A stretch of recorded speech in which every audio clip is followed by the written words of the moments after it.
in person this week, right up until American Airlines canceled my flight out of Baltimore yesterday. So it didn't work out.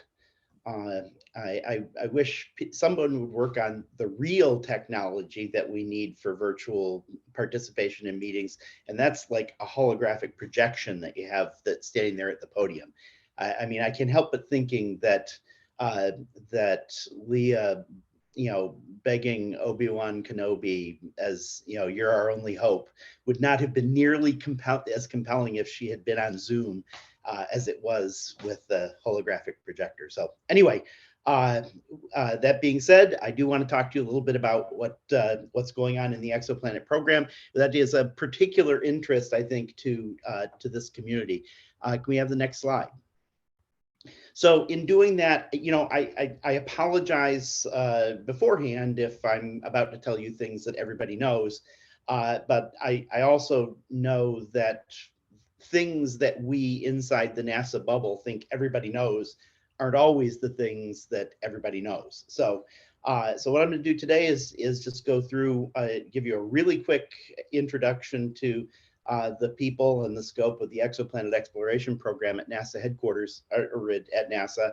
I'm going to talk about some of the RV assets that NASA makes available to the community, some of the support activities that we provide to support people's EPRV research, and finally some opportunities that exist and may exist in the future for conducting and supporting EPRV research and advancement of EPRV measurement precisions. Next slide.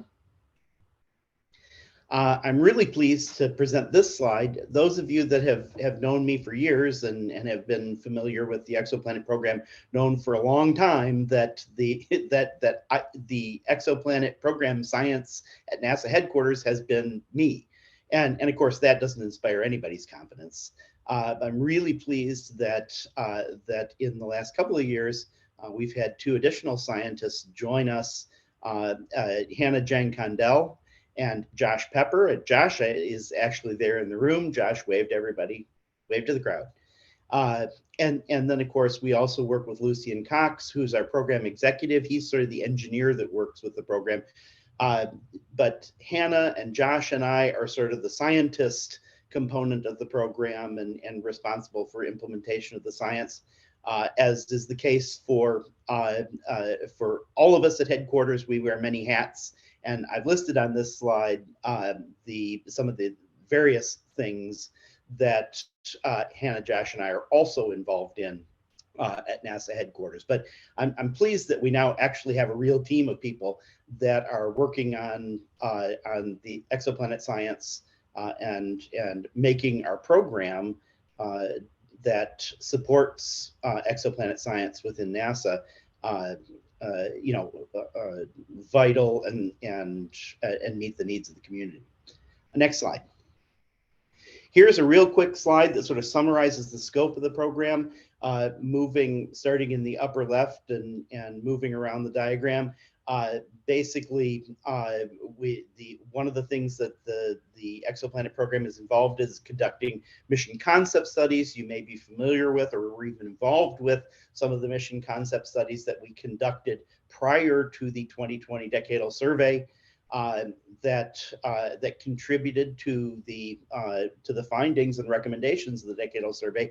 And of course, going forward, the exoplanet program will play an important role in the planning and design of the next great observatories and future missions as we move forward.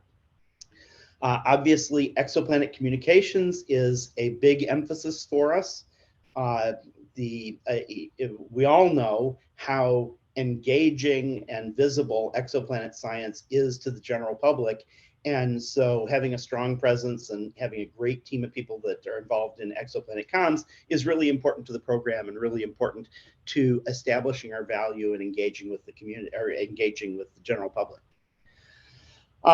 The exoplanet program, we manage the ground-based observing assets, which actually we're going to spend some time talking about here in a few minutes, so I won't spend a lot of time talking about those. We also oversee technology development. we've done a little bit of technology development with respect to EPRV, but of course you'll recognize that the primary emphasis of our technology development has been on starlight suppression technologies that'll form the basis of a future great observatory to do direct detection of exoplanets. And finally, there's the NASA Exoplanet Science Institute, which represents essentially the face of the exoplanet program to the science community, to you all. They provide tools and support to facilitate the community's research, archives as well, and professional engagement through activities such as the annual Sagan workshops each summer. So it's a valuable and important component of our interaction with the science community. Next slide, please. Okay, so let's talk a little bit about the RV assets that are made available to the community. Next slide. So in fact, we've been sitting here, all day today, listening to just this one after another, these fantastic next generation RV instruments that are coming online or are already online and demonstrating really, really terrific performance. The NN Explore program, which is the NASA NSF Exoplanet Observational Research Program, was really formed as a partnership between NASA and NSF because we wanted to find a way to make some of these tools available to the general community to participate in follow-up observations for NASA's previously Kepler and K2 mission, the ongoing test mission, and of course now in the future we have missions coming up for which we need observations and vettings. So the partnership was originally formed in 2015, and basically we're trying to provide, as I said, trying to provide the tools that you need to push the frontiers of exoplanet science forward. The centerpiece of the program is the NUID spectrometer that we heard Paul Robertson talk about earlier today, that was developed under the partnership and is currently in operation at the Wind Telescope at Kitt Peak. Why did we initially set up NN Explore? Well, obviously, I told you the philosophy behind it, but also the decadal survey in 2010 told us that NASA and NSF should support an aggressive program of ground-based, high-precision radial velocity surveys of nearby stars in order to validate and characterize exoplanet candidates. And of course, coming along in 2018, after we had established NN Explore, the National Academy's Exoplanet Science Strategy Report said very nice things, complimentary things about NN Explore, and in fact went beyond that to recommend that we establish a strategic initiative specifically in precise radial velocities to advance the measurement precisions that we were able to achieve through EPRV measurements to the point where we could measure temperate terrestrial planets orbiting sun-like stars. Next slide. The primary focus of NN Explore involves, of course, the NUID at WIN. Each semester, we have about 37 nights available that we compete through the NN Explore GEO program. Under the guise of that activity, we also maintain and operate the NUID spectrograph. We provide modest we provide modest funding for users of NUID and for users of the Wind Telescope under NN Explore. And we also handle the processing and archiving of the data, including the solar data that's taken from NN Explore, or from NUID. In addition to that, a few years ago, we started, after the launch of TESS and its surveys of the Southern Hemisphere, we started procuring radial velocity observing assets in the South to also make available through the NN Explore GEO program, including time on the SMARTS Chiron instrument and also Minerva Australis, so that the community had an opportunity to follow up some TESS discoveries in the Southern Hemisphere. And in fact, another component of it, although not directly relevant to the topic of this conference, we also maintain 3 high resolution speckle imaging instruments, one at WIN and one each at Gemini North and Gemini South, which are used for target characterization. And if you're interested in finding more information, there's a link at the bottom of this slide. I'm assuming these slides will ultimately be available to everybody, so I don't think you need to be scrambling to write down URLs here. Next slide. NUID status. Well, of course, you've heard all about the NUID performance. I don't need to go into that in great detail. It is operating nominally. We just wrapped up the 2022 observing semester at the end of January.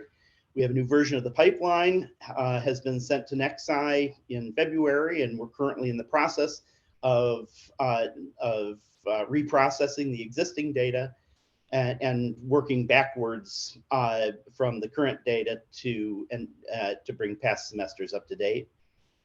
It's great to see that there's essentially no serious stability impact due to the fire shutdown at Kip Peak.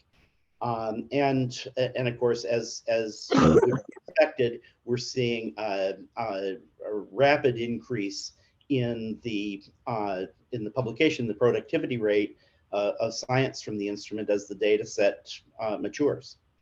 Next slide. For those of you that might not have taken advantage of the NN Explore Guest Observer Program, we encourage you to do so. As I've already said, we have 37 nights a semester available at WIN. We also have 30 nights a semester at the on the Chiron instrument on the 1.5 meter SMARTS telescope at CTIO, and 30 nights on Minerva Australis that are all competed under the program. So the way you apply for that is through the Noir Lab NN Explore call. The deadline is for the next call is only a couple of days away, March 31st, 2023. So unless you're working on your proposal already, you might be a little pressed to make that one. But the next call then will be in the fall. To use the high spatial resolution imaging instruments on Gemini North or Gemini South, you would apply through the Noir Lab general call, which distributes, which allocates time on the Gemini telescopes. And for more information on that, you could contact the PI, Steve Howell. Next. Other assets that are available, again, another instrument that we heard a lot about, a very exciting talk by Andrew Howard earlier. The KPF is now online to the community, and you can propose to use that through the NASA Keck time. Again, you've already heard this. KPF is a next-gen optical spectrometer on a 10-meter telescope with resolution of about 98,000. Its performance is at or better than 50 centimeters per second. At this point, it offers broad spectral coverage and a separate calcium H&K spectrometer to enable stellar activity mitigation. Next slide. So again, those of you that might not in the past have taken advantage of the NASA Keck time, particularly this I think is of interest to people in the EPRV community who might not have used high-res in the past. We have about 47 nights per semester on the two Keck 10-meter telescopes at the Keck Observatory. Obviously, that's about half of those are on Keck 1, half are on Keck 2. And I believe KPF is on Keck 1. So about half those nights would be essentially available for KPF proposals. The oversubscription rate on the Keck time is typically somewhere around 3 to 5 to 1. The proposals are due in mid-March and mid-September each year. You can do remote observing, as is becoming more and more common, and all the data that's taken at the Keck at Keck is archived at the Keck Observatory Archive. Those data are available to the PIs in real time, and in fact are released publicly after 12 months. So the data from KPF in a year or so, we'll actually start to go public archival data from that. You can find further information about the NASA Keck time and proposing to use Keck and KPF at the link that I've shown here on the slide. Next slide. Okay, so now let's talk a little bit about the activities that we provide that support the EPRV community. Next. So here's obviously the Newitt Archive at NextSci is a big a big tool that we expect to be valuable to the community.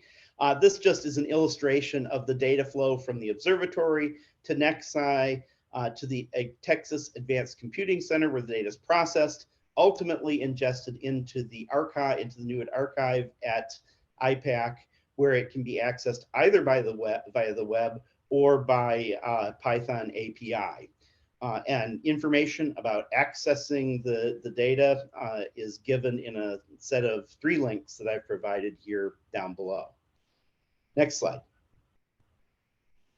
Just to sort of illustrate the fact that you can see here the fact that the Newitt data, both stellar data and the solar data that's being produced, we're building up a significant amount of data, and the usage is increasing substantially as well. So not only are we getting a lot of data, there's a lot of demand for the data. So we encourage you to take advantage of the archive and make use of it to do your science. Next slide.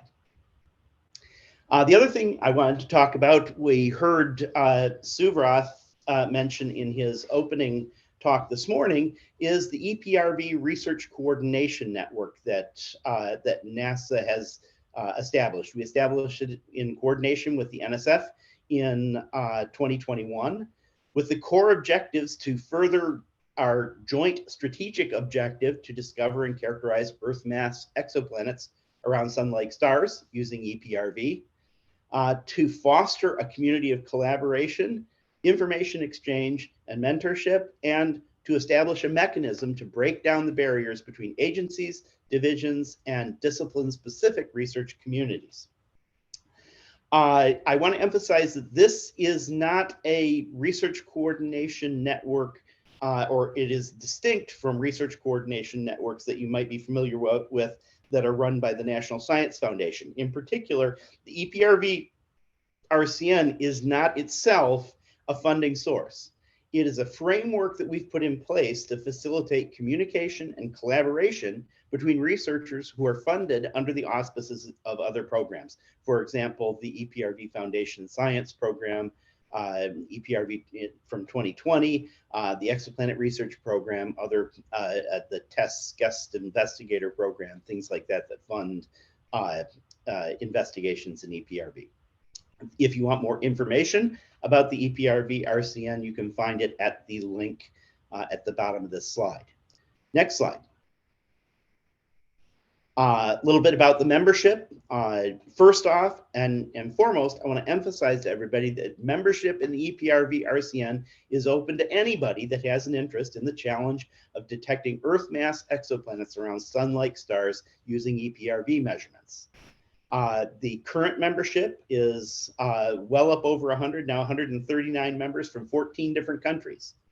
The group is led by a steering committee that's composed of the 8 PIs of investigations that were selected under the EPRV 2020 solicitation, and representatives from the instrument teams for a variety of the EPRV instruments that you've been hearing about today. The EPRV RCN is coordinated by Jen Burt from JPL, who is one of your hosts here, and also Dave Ciardi from NextSci at Caltech. You can see a breakdown of demographics in the top plot on the right by country.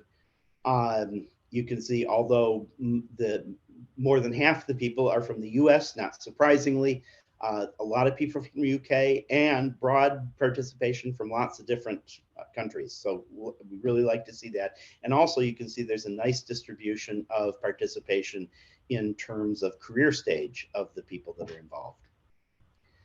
Next slide. Just kind of a snapshot of what's going on and in the minds of the EPRV RCN. Their activities include a monthly EPRV colloquium. They do semesterly full RCN meetings. They also do topical meetings, things like, for example, laser frequency clones, Fabry-Perot etalons, and in fact, they are always open to ideas for other topics. And then they also have working groups on focus areas within the science of the EPRV RCN. On the right-hand side there, you can see a list of upcoming colloquium speakers.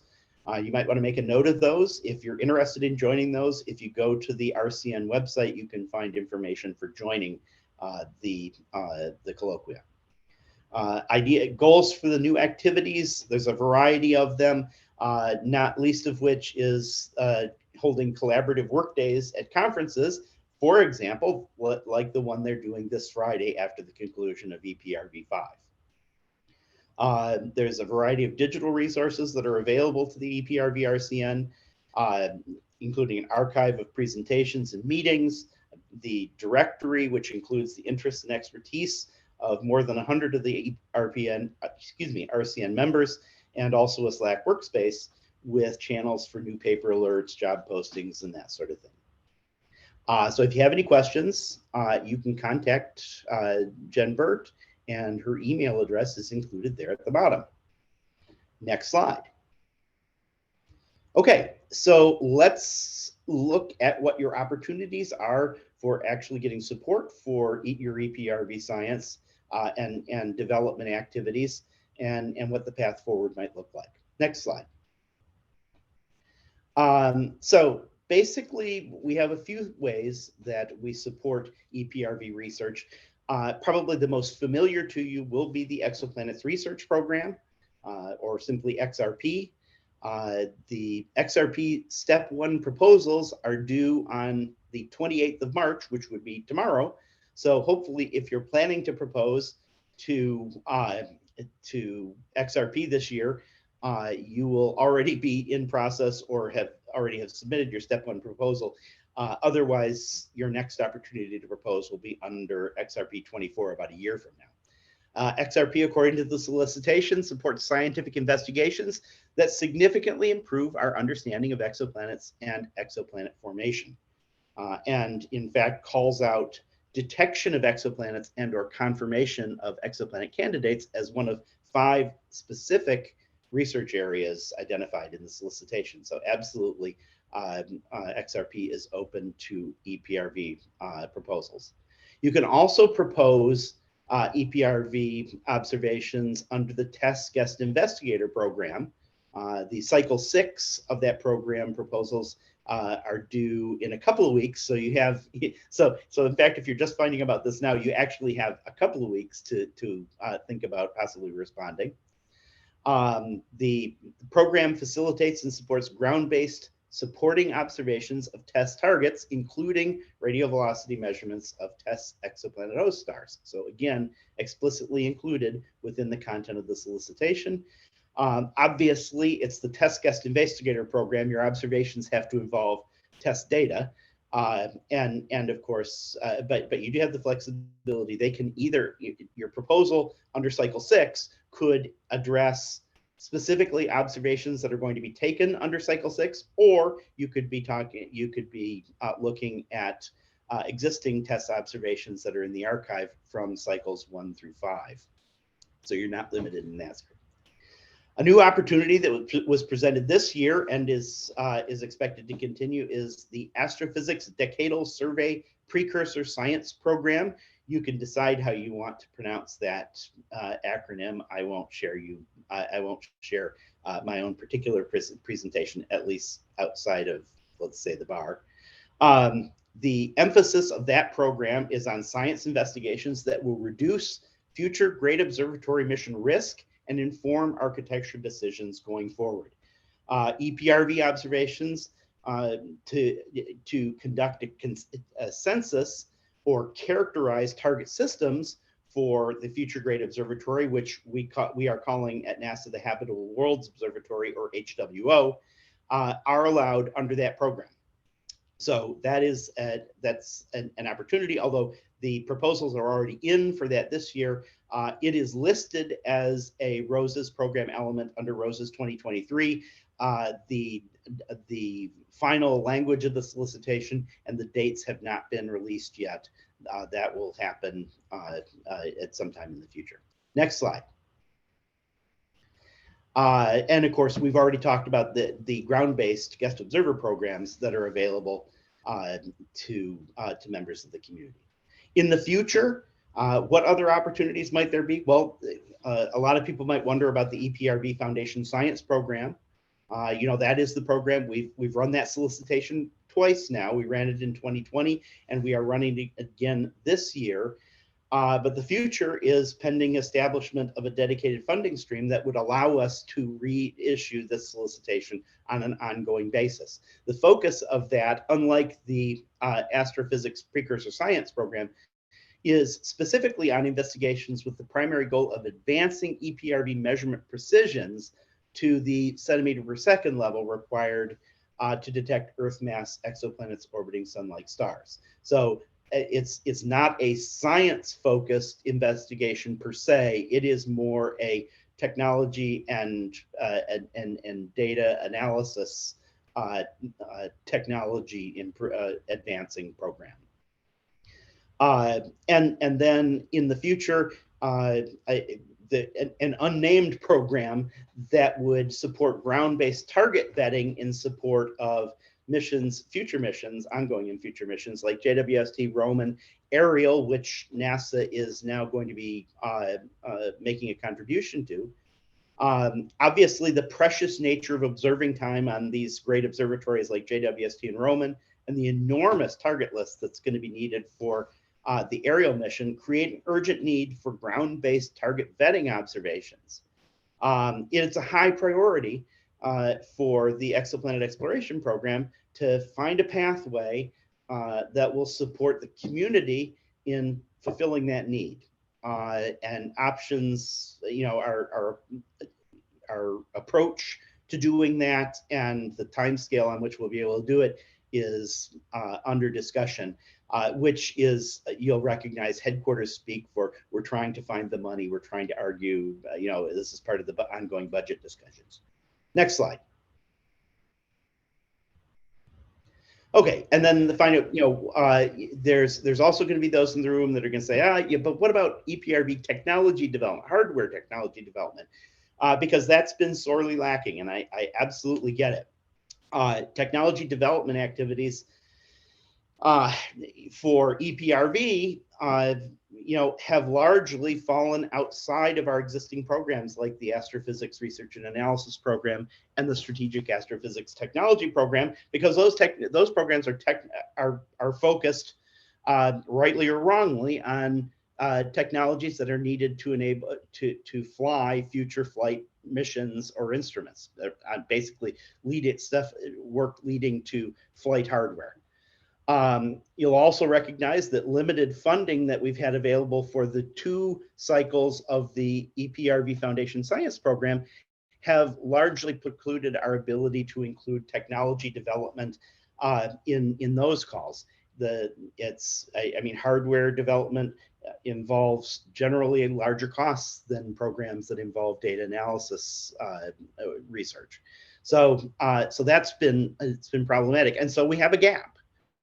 And basically the future prospects for technology development in that area are uncertain. And so I want to, and this is, you'll notice a distinct lack of like actual words written on this slide, because I'm going to end with, by being a little controversial or contentious, maybe you'll think, because of course a lot of this stuff that we're pointing towards the future I'm leaving as TBD. Well, I want to be brutally honest with you and tell you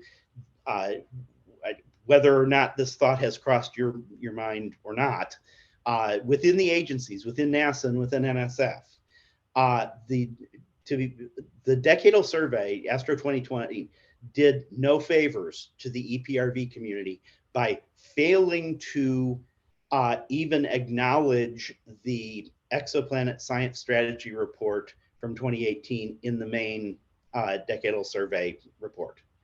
That means that I understand that it was mentioned favorably in one of the panel reports, but that didn't make it through into the main document.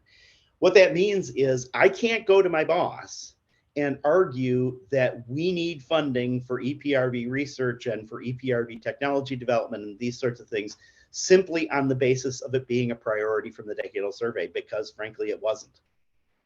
Now, that's the bad news.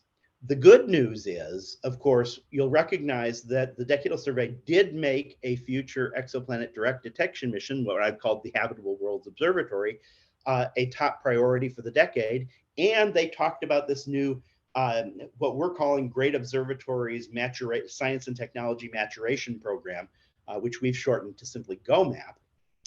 It's a process that we're putting in place that involves not only sort of doing architecture trades and engineering studies and stuff like this to figure out how we're going to do it. It also involves explicitly precursor science.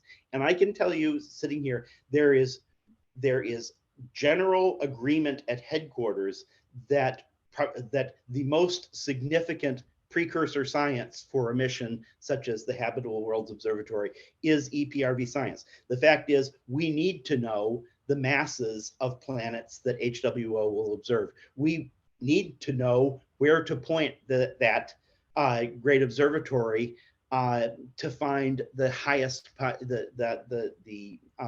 highest value targets.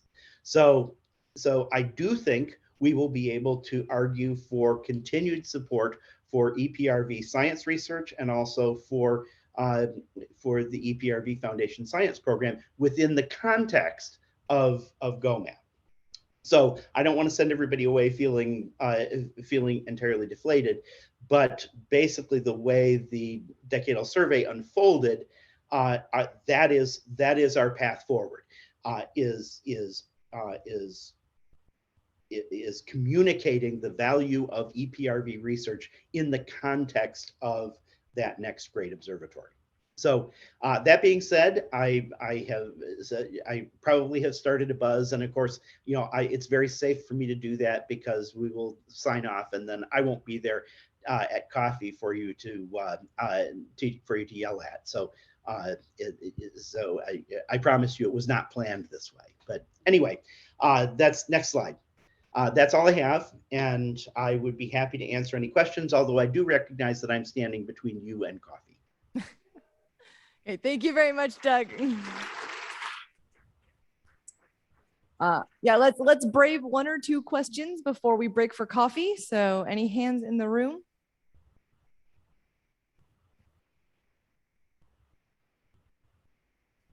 You've scared them all into silence. Sharon has a question. They put them to sleep or something. I have a question about RCN, since that's funded to facilitate collaborations and communications between different teams and even countries. And I wonder if you have comments under, the current tension between US and a couple of countries, and how RCN might support and facilitate communications along that channel. So I will plead ignorance about the discomfort between the U.S. and other countries that you're referring to, but that's either the point you make is a great one. The fact is the origins, the history of radio velocity work is a story of contention. It goes back to the competition between research groups, which was very fierce in the early years of the technique.